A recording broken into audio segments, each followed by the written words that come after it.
locomotive had just started to get scrapped, so for several months we were out back and would start to work on the locomotive, getting things assessed and start cleaning out the years of rust and dirt and everything out of it.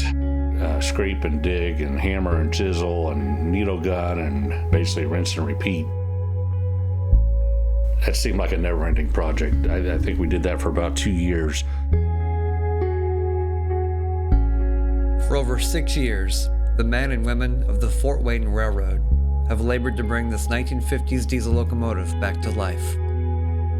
The 358 had been retired after a half-century of service and was once destined for scrap, until it was donated for preservation by Norfolk Southern in 2010. In 2021, the 16-cylinder engines finally turned once again. While additional mechanical and electrical work remains, the Fort Wayne Railroad knew that to truly recreate the look and feel of this unique era in American railroading, they had to go back to 1957, and there was only one place capable of applying the finishing touches.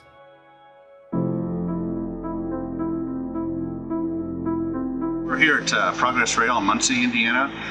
This is where the 358 spent the last 6 or so months here, getting prepped and painted into her factory original colors. And we have a group of the core members who worked on her the last 6 years here to see the big paint reveal at Progress Rail. How am I feeling? I haven't slept all week, so if that tells you anything. I think nervous, excited, happy to see it get over this milestone and get her home and put her to work here soon.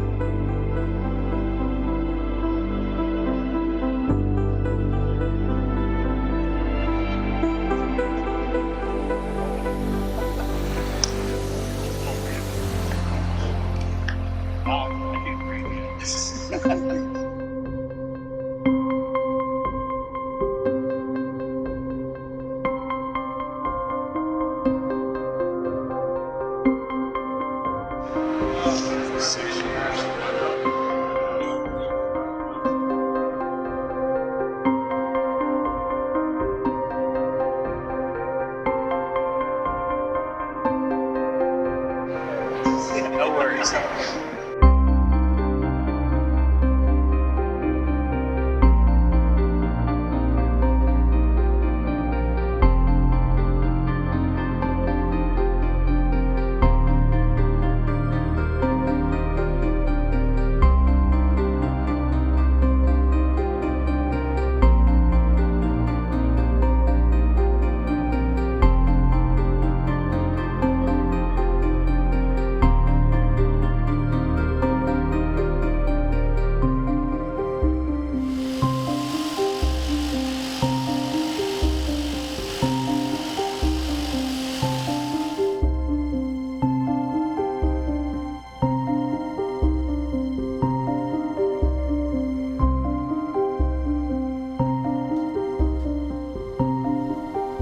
First project I ever cut my teeth on at the society, and so I kind of have an attachment to it. It is amazing to see the progress it's made from when I started to what it is now.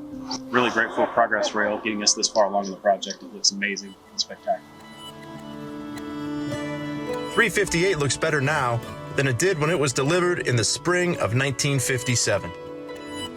We are a full generation removed from people that saw steam every day, and these are the locomotives they remember. We're really excited to be able to use this locomotive with the 765.